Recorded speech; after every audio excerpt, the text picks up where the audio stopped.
What's up, guys? Welcome back to Weekly Weird News. Crawling out through the fallout in real life? Baby. Tourists obsessed with the mundane? A life-size Noah's Ark? In Kentucky? Farts? Yes. All of this and more on this week's edition of Weekly Weird News, but first, a word from our sponsor, Mack Weldon. Oh, he's back. Keeping this show alive and financially secure by having us tell you all about the high-quality underwear, sweatpants, t-shirts, and hoodies that they sell over at MackWeldon.com. Unless you're some free ballin' weirdo, your underwear spends more time with your nasty privates than anything or anyone else. So why settle for less than the best? Mack Weldon uses the best premium fabrics to create underwear, socks, shirts, undershirts, hoodies, and sweatpants that they guarantee will be the most comfortable thing you've ever worn. And their silver line of underwear and shirts are antimicrobial, meaning they eliminate odor, which is great for working out, or just if you're a smelly piece of shit in general. Yeah, and a guarantee is a promise. If you order a pair of underwear from Mack Weldon and you are not 100% satisfied, they're gonna refund your money and let you keep the underwear anyway. Just take it. So go to MackWeldon.com and enter the promo code NEWS, N-E-W-S, at checkout, and you'll get 20% off your first order. That's MackWeldon.com, promo code NEWS. Now get out there and start treating your naughty bits right for a change. With that said, let's get on with the show. Now these days you can't go a week without some fearless daredevil doing something dangerous while strapped to a GoPro, whether it's free climbing buildings or wingsuiting or asking police if they're being detained. One such daredevil is Kyaw Wee Leung of Malaysia, who up until this week was mostly known for standing on the edge of some of the world's tallest skyscrapers like it's just no big deal, and in the meantime giving all of us sweaty palms by just looking at what he's doing. But for this latest stunt, he decided to mix things up and stay at ground level, replacing the dangers of falling with the dangers of getting radiation poisoning by breaking into the Fukushima exclusion zone and wandering around in shorts and sandals to catch Pokemon. Now, to be fair, he did wear a gas mask, and no, he didn't do it for Pokemon, you nerd. Although, I wonder what kind of Pokemon they got. They're probably highly evolved. Yeah, you don't even need to use the candy to evolve them. They're already evolved. But yeah, he did it to document the aftermath of one of the worst disasters in modern history. In case you forgot, back in March 2011, an earthquake off the coast of Japan triggered a massive tsunami.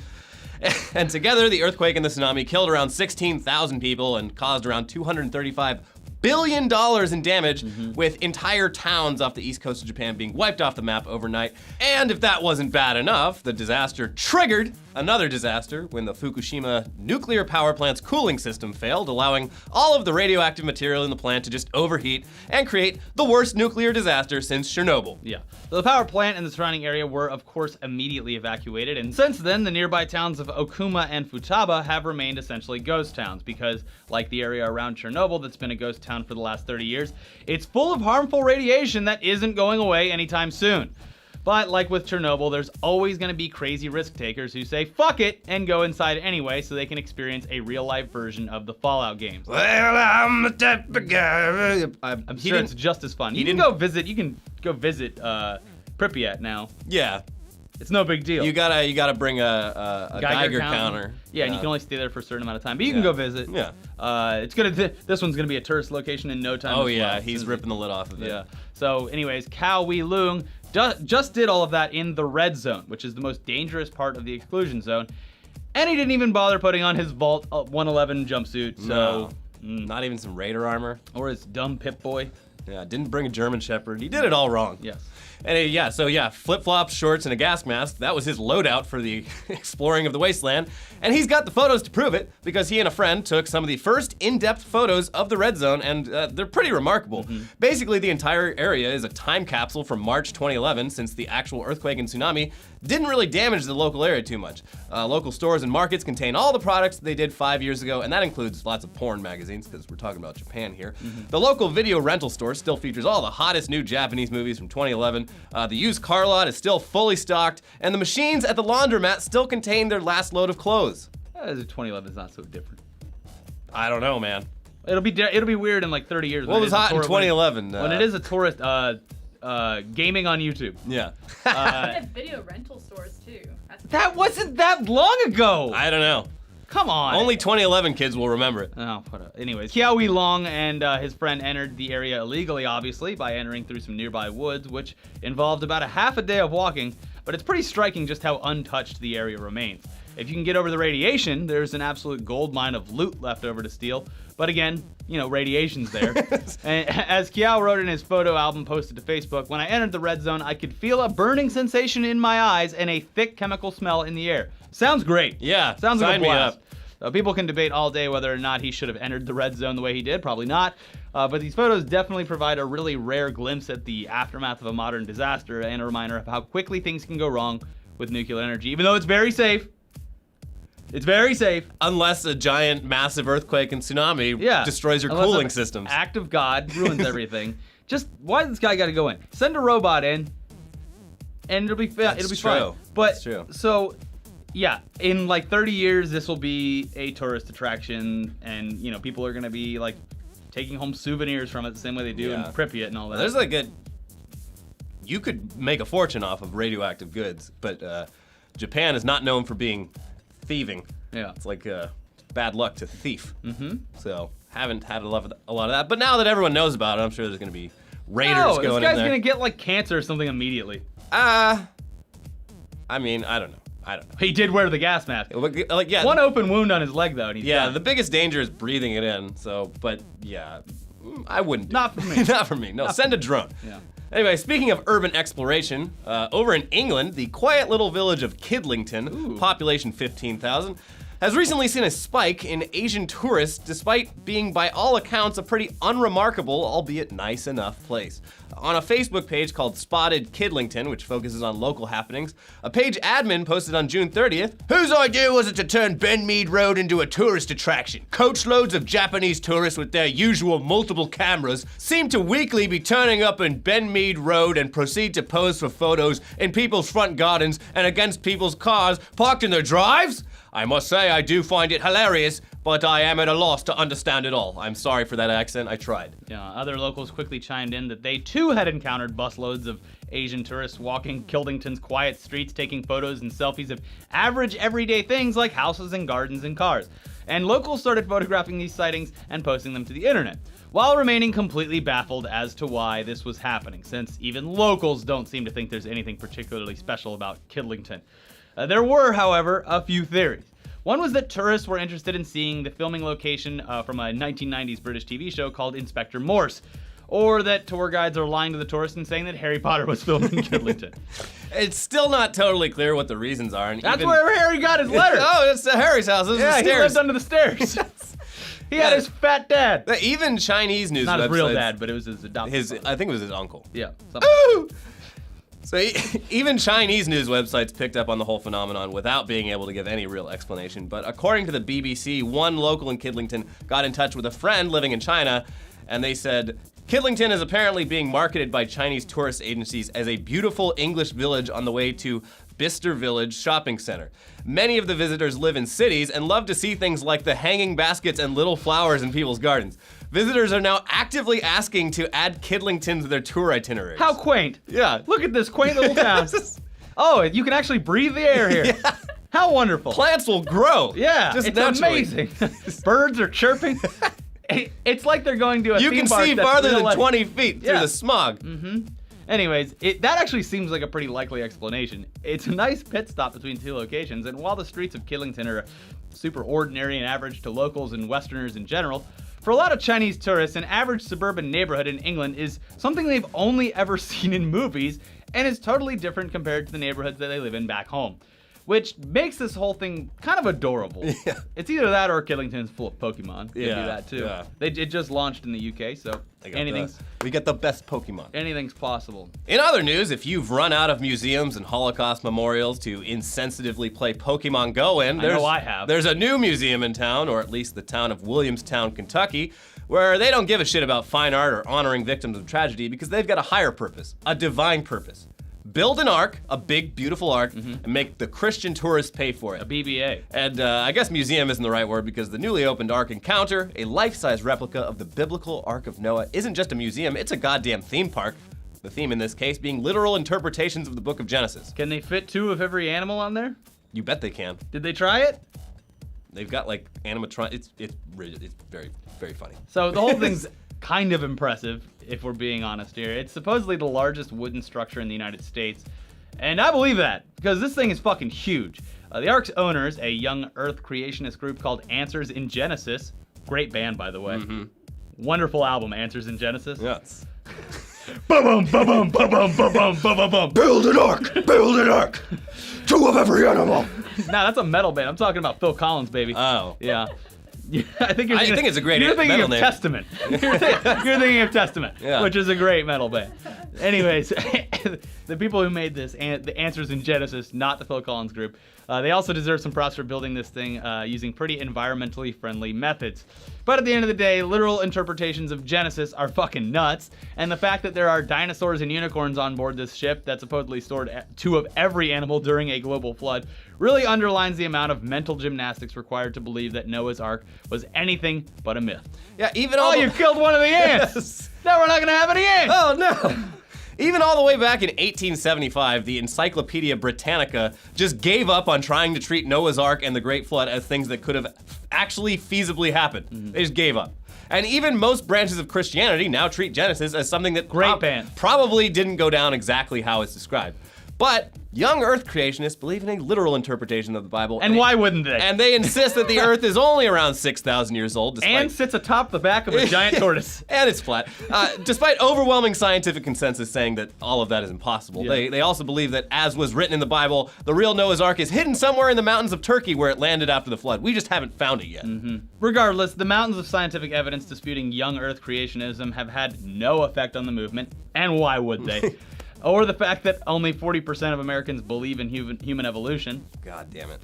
In fact, funding for the Ark experience only really kicked into high gear when Answers in Genesis founder Ken Ham had a public debate with Bill Nye, where Bill Nye used scientific evidence to debunk pretty much every aspect of young Earth creationism.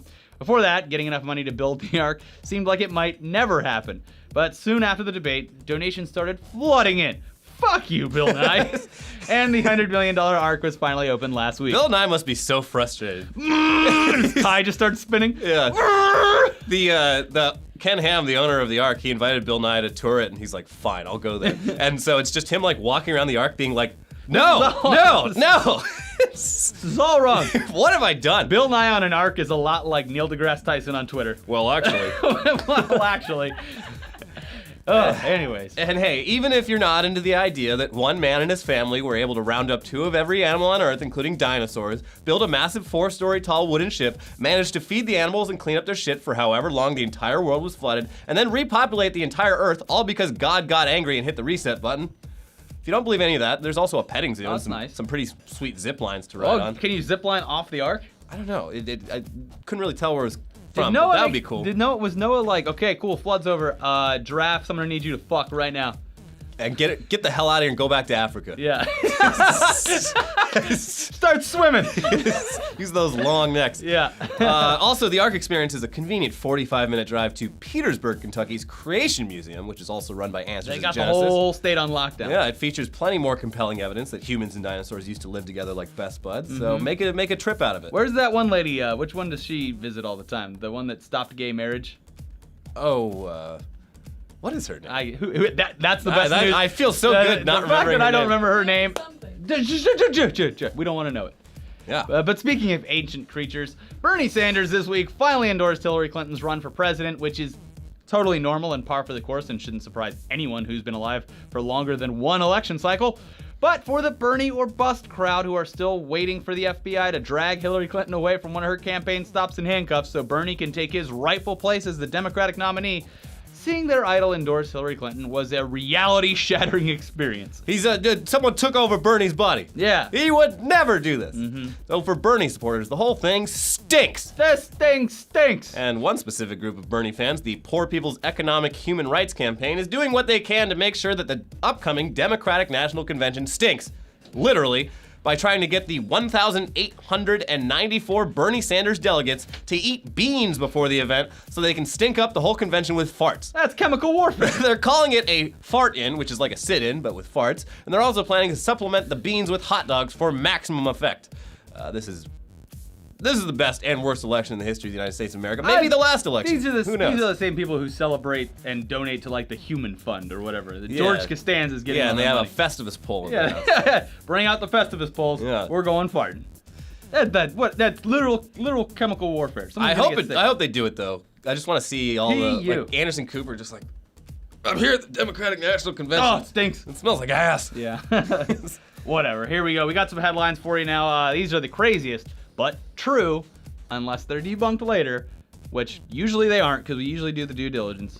Best true headlines that we found this week. Yeah.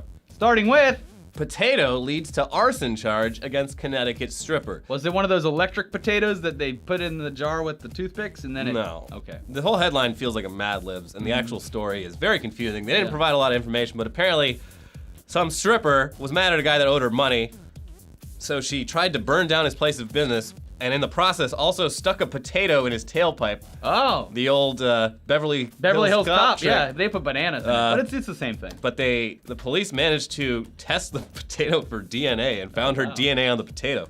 Yeah, it's just supposed to like make it so the car stops working, right? She's not trying to poison him with carbon monoxide. No, yeah, the just car stops can't it can't combust. It's a fun trick. Don't Yeah. try it at home, please. Anyways, worker blows fortune on Bender after boss gets decimal point wrong and pays him 40,000 pounds too much. If you ever have a problem like that, it's a problem, and you shouldn't just spend all the money because some miracle He happened. spent the most of it. He got a car. Yeah. Apparently he bought a shitload of cocaine. Oh, yeah. He bought You can't take that back. he bought a vape. You can't take the cocaine back to the dealer. He stayed a couple nights in a really nice hotel.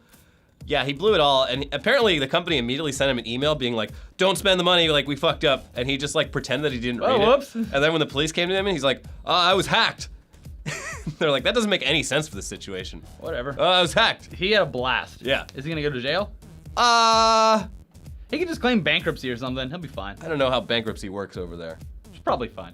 Pablo Escobar's hippos keep having sex, and no one is sure how to stop them. And yeah, and so that whole thing's a big mess because He brought a bunch of imported animals. He is like Noah. Yeah. He got all these animals into his compound, and When they killed him, the government didn't do anything about it. Yeah. So they roamed free in the area around Medellin. Yeah. And apparently the hippos have been multiplying for the last 40 years. So there's like 50 hippos around there. And there's this whole debate where like one side's like they're an invasive species and they're like they shouldn't be here, and the other side's like, oh, they're adorable though. They're not adorable. They're killers. Yeah, they're the most dangerous like Yeah. land animal on Earth. They'll Yeah. fucking bite you in half. Yeah, and they swim really fast. Yeah, and when they poop, it's like a Yeah. propeller. It'll- We've all seen the video. yeah. Driver arrested for wearing headlamp in place of headlights. I could see why he would think that would work. I but mean, it's a light. I had to get home. Yeah, he had all of his lights were out, so he strapped on a headlamp, which I feel like it would just reflect off the windshield back into your face. Oh, I'm sure that he punched the windshield out so that he could see through it. Gotta get home. Yeah. Yeah, and also this was in like a rural area which had no streetlights at all. Of course he's doing it then. What's Yeah. the big deal? He's basically wearing it so that other cars can see him. I feel like it would have been more effective to just tie the headlamp to his grill instead of wearing it That's too inside much the work. car. Strap it on. It's fine. Yeah. He was probably hanging his head out the window like Ace Ventura. Watch out, here I Yeah. come. I like it. Florida woman drives into house while praying with eyes closed, deputies say. That's what she told them. She was probably trying to catch Pokemon. She's like, no, I was praying to the Lord. Yeah. Yeah. If you guys think we're a little hard on hardline Christianity, it's shit like that. Yeah. That's why. That's ridiculous. Not to bring up Pokemon Go again, but Yes. one of my family members who has kids posted a thing on Facebook yesterday where it was like his son was using one of those like air guns to like put a tire back on the car, and he like posted like, teach your son how to do this, and he won't even want to play Pokemon Go. And I literally commented, I can change a tire and play Pokemon Go. Your son sucks. Yeah. He can only do one of those things? What a loser. Yeah, I don't like that sort of false equation. Yeah, that it people doesn't make any sense. Yeah, it's the whole thing. We're like, I don't play Pokemon Go because my life is so full of other really interesting things that like I don't Yeah. even have time for it. It's like just say you don't like it. That's what I do. It's fine, yeah.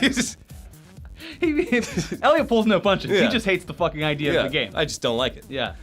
Anyways. Using cane to operate car, paraplegic leads Portsmouth police on high-speed chase. You know That's- how he got paralyzed the first time? In a high-speed chase. This is like a scene from Naked Gun. Leslie Nielsen's chasing behind him, just firing a gun that only shoots a little ribbon that says bang out That of would it. be like really hard to do though. Like I'm impressed. Yeah, it takes a lot of upper body strength. Yeah. But I guess it's like when you lose one sense, you gain another. Your arms basically become Yeah, legs. they're just gigantic. Yeah. Yeah, that's what Sure, happened. I'm sure that's how it works. Oh, jeez. Anyways, artist sued for $5 million over painting. He insists that he didn't paint. So I saw this going around. How did this work? Because if he's saying that he didn't paint it, how did he get sued for it? Well, some guy owns this painting and he's trying to get it appraised so he can sell it for like $1 million. But the guy that he says painted it is like, no, I definitely didn't paint that. Oh. And the story is interesting because like the painting was it was made like 40 years ago when the guy who owns it was like he worked in a jail in Canada. And he said that the painter was an inmate there and painted it while he was in jail. But it's actually a guy with the same name as the famous painter who also happened to take a painting class at this jail and happened to paint in a style that was somewhat similar to the other guy who was actually famous. But yeah, he's apparently suing. The thing is the story itself is going to make the painting worth a lot more money. Yeah, So he wins. Yeah. He wins. good job.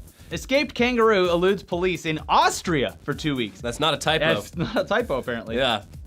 The kangaroos probably made the same mistake everyone makes. They're like, oh, Austria, the old Outback. Throw Yeah. another shrimp on the Barbie. I must have taken a wrong turn at Albuquerque. This don't look like the Coachella Valley to me. But yeah, apparently, like, they still haven't caught it, but the locals, it's fucking Austria, so it's like gorgeous. It's like the Sound of Music. And there's Yeah. a fucking kangaroo Boing, boing, hopping boing, around. How'd it get there? Someone owned it and it escaped. Some person was like, this will be the most ironic purchase Someone I who ever made. moved to Austria by mistake and was like, nope, I'm committing to this. Yeah, I'm it's gonna actually pretend really I'm nice in here. Australia. Yeah. And they had a kangaroo. Yeah. That's beautiful. They should just let it roam. Confuse the hell out of tourists. Yeah. Austria. Yeah. G'day, mate.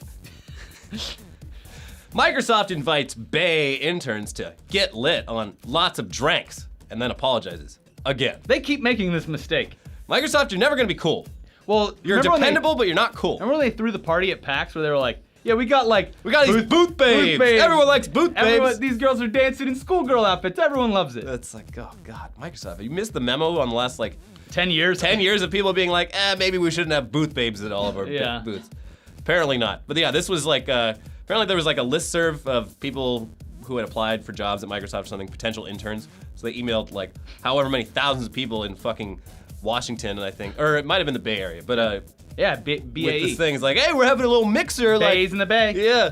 If this mixer, come on down, got hella drinks, you can get lit. And then there's also hella noms gonna be there. Well, then it was the Bay Area. Yeah. Yeah. And then it's just like, why isn't anyone taking us seriously? Did anyone show up? Too many people showed up, I would imagine. I don't know. Anyway. I don't know. I was at the Microsoft store yesterday.